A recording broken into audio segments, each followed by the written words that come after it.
Well, hello everyone. Welcome. So today I wanted to quickly talk about something that I have recently discovered, and yeah, just wanted to share about it. Is about as a recent business owner in the arts field.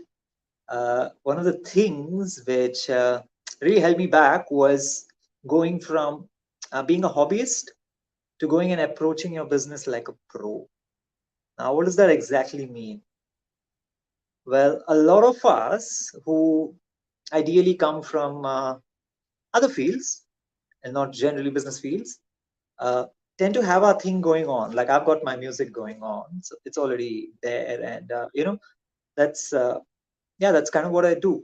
And when I did start my business on the side, it does initially turn out to be quite like a hobby or like part time, you can say, right? You're kind of dabbling with it, you're trying to figure things out, you're excited, you're learning new things along the way, which is great. That's how you learn, right? But some of the things which really have demotivated people around me, especially all the ones who we started together with within our space, is about not going pro in a certain sense. Now, what does going pro mean? Now, I myself was looking at this like an amateur till the point where I learned this one thing. That one thing is that every every profession, every professional, like even a professional athlete, for example, I'll just fiddle with my screen. Yeah, so every professional athlete or any professional, even as a, yeah, as a serious musician, you do have professional hazards. Now, what are professional hazards? Professional hazards, once you kind of get to know them, are the thing which separate the hobbyists from the pros, or separate the ones who are doing it for fun from the ones who are taking it up really seriously and are pursuing it. So, for example, like if you want to become a pro athlete, if you want to become a soccer player, if you want to become a sports person, if you want to become an athlete of the highest order, or at least someone who's pursuing it professionally, what's the one thing that you kind of have to swallow or take it along the stride? Injuries. Now, there's no way you're going to be able to put in 100% if every time you get injured, you start to second guess your very pursuit. If you start to second guess your very pursuit every time you get injured or like hurt or like get a bruise or a scar or a fracture or something like that, then you're not gonna going pro. You're still doing it like a hobby.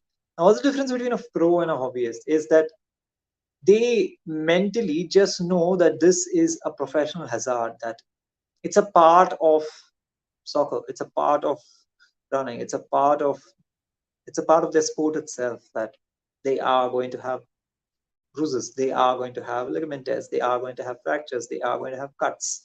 And all of this is kind of just taken in the stride. So every time this happens, it does not make them question the very journey itself.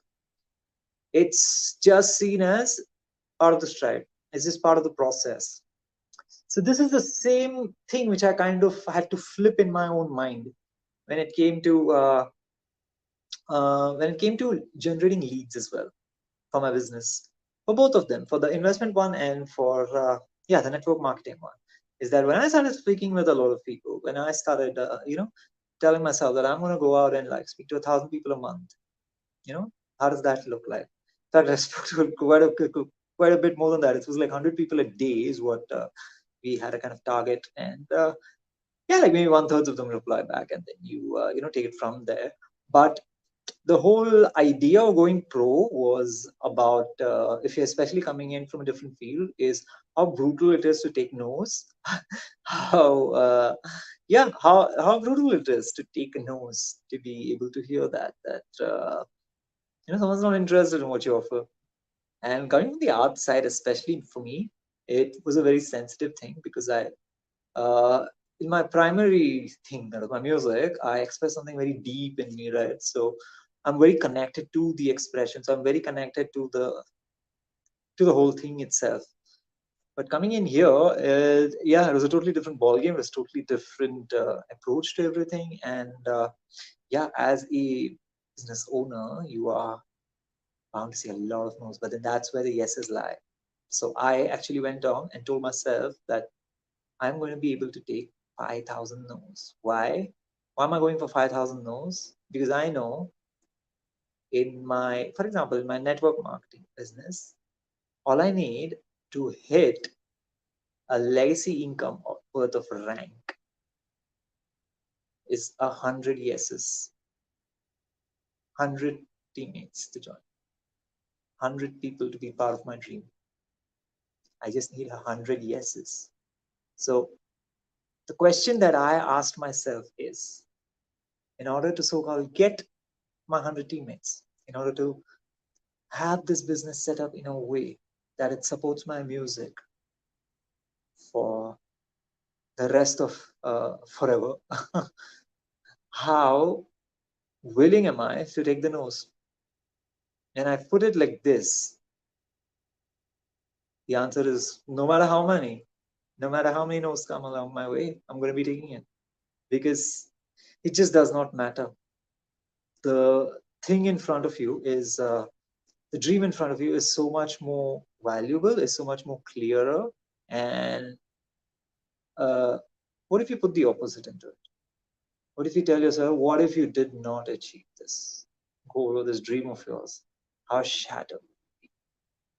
And that really, gives me nightmares. That really just tells me, no, it's not worth it. Let's go for it. It just doesn't matter. Like nothing matters. It just doesn't matter.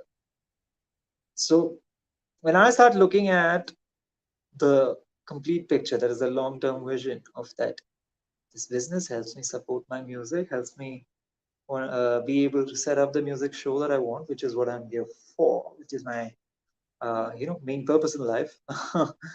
Yeah. So when I can see that vision encapsulated into this, taking the step from being a hobbyist or like somebody who's just dabbling with it to going pro into it, that is going all out, being able to take as many no's as it takes to get the real yeses, to get the ones who are going to grow with you, get the real teammates who are going to be, who totally align with you, who are part of your, how do you say, like your avatar, and are willing to grow with you as well. In order to get those 100, how many no's would it take? 5,000? I'm up for it. This switch in the mind completely changes everything. You just literally become fearless about communication. You just literally just nothing matters. Just nothing matters at all.